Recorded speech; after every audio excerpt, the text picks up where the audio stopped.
México está atascado de prácticas anticompetitivas. Los ejemplos abundan y si quieren algunos fáciles de percibir, ya se mencionó el caso de los notarios.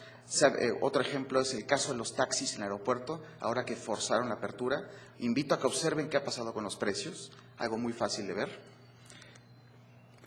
Comentadores importantes como es Denise Dresser y Jorge Castañeda califican a México de oligopolilandia o la partidocracia, y esto fundamenta o refuerza la observación que hago, que es México está inundado de prácticas anticompetitivas.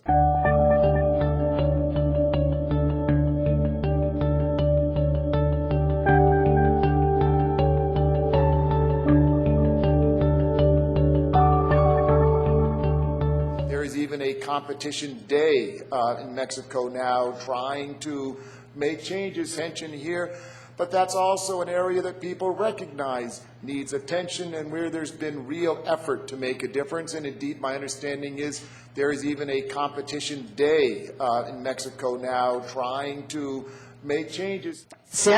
Es muy debatible, uno encuentra que se puede tener muchas interpretaciones del tema de transparencia en política y competencia. Sin embargo, hay un consenso en la literatura y el consenso es la transparencia desde la perspectiva de política y competencia significa hacer transparentes el proceso de decisión y los criterios y la metodología que llevaron a cabo esas decisiones. Ese es, digamos, el consenso. Bajo esa perspectiva vamos a argumentar en este primer draft del tema.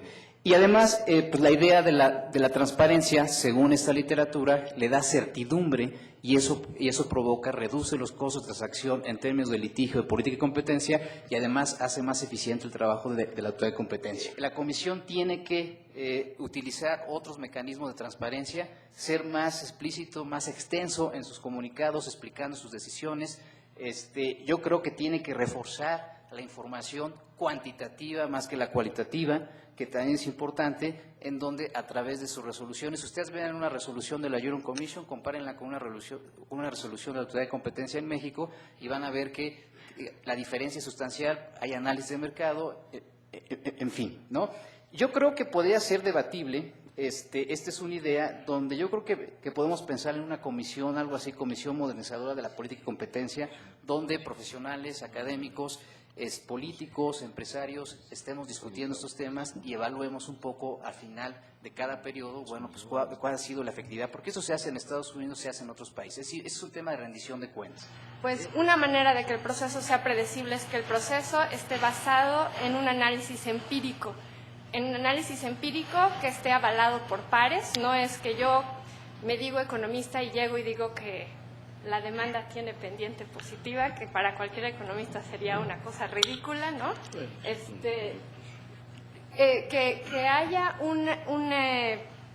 que hayan elementos, métodos sustentados, ¿no?, en la teoría, donde la interpretación sea poca. Eso no quiere decir que la política no vaya a tener que influenciar, sí, pero la política tiene menos margen que influenciar cuando hay evidencia empírica sólida. Yo creo que hay dos escuelas de pensamiento representadas dentro de la Comisión. Hay un subconjunto que dicen, yo nunca he visto una concentración que no me guste. Todas las puedo justificar en términos de eficiencia económica a lograr. Siempre economías de escala en las empresas es un argumento suficiente ante una economía que es contestable vía la presencia de competidores externos y en consecuencia todas las concentraciones les gustan y estarían dispuestas a verlas todas. Y yo creo que hay otra escuela de pensamiento que dice, yo nunca he visto una concentración que me guste. Y son tan polares los dos puntos de vista que en vez de emerger un modelo de decisión que nos sirva como guía para establecer métodos empíricos, inclusive de la naturaleza que pide Elisa, claros, lo que sucede es que se crea o se recrea una especie de faccionalismo dentro de la Comisión que debilita mucho su desempeño y su posición. El problema es que pues no les conviene hacer innovación. ¿Para qué van a hacer innovación si lo que tienen es hacer un mercado que les deja una muy buena cantidad de beneficios? ¿Dónde está el estímulo para la innovación si no hay competencia? Lo que hay es un retroceso. Es muy difícil para las autoridades resistirse a las presiones pues contrarias a la competencia, de aprobar acuerdos monopólicos, etcétera. Y yo creo que probablemente México va a estar en una de estas circunstancias en el futuro, donde las políticas sanas, que de por sí son difíciles de impulsar en un entorno institucional tan poco maduro y tan complicado, se vuelven todavía más difíciles en términos cuando hay una economía en problemas. Ante la evidencia de estas 500 páginas compactadas del sistema antitrust en Estados Unidos, que las reformas de 2006, en mi humilde opinión, tuvieron un paso para adelante y 3 para atrás.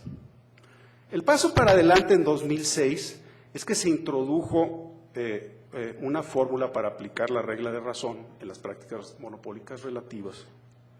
Es decir, para poder hacer ese equilibrio o balanceo entre los efectos procompetitivos y los efectos anticompetitivos de las prácticas monopólicas relativas.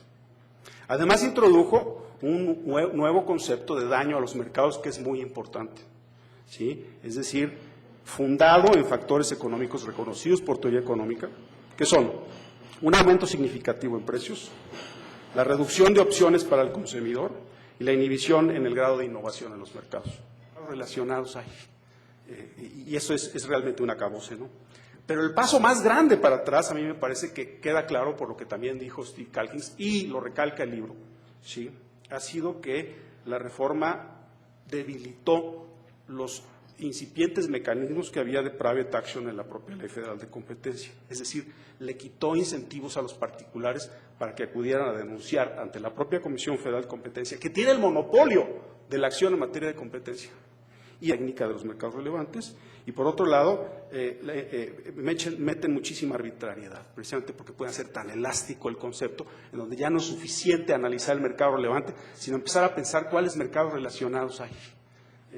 Y eso es realmente un acabose, ¿no? Pero el paso más grande para atrás, a mí me parece que queda claro por lo que también dijo Steve Calkins, y lo recalca el libro, ¿sí?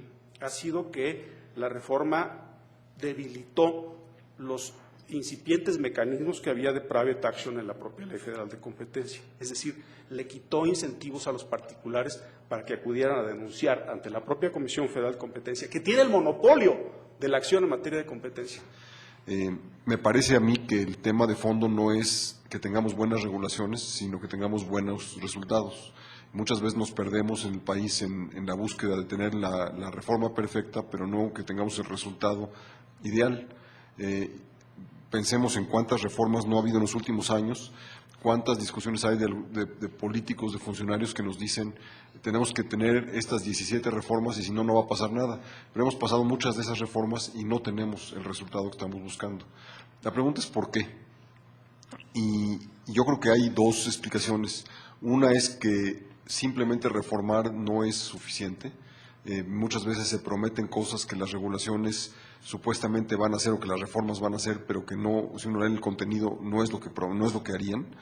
Y segundo, hay toda una serie de obstáculos de tipo político e institucional que impiden que se lleven a cabo los cambios que se buscan.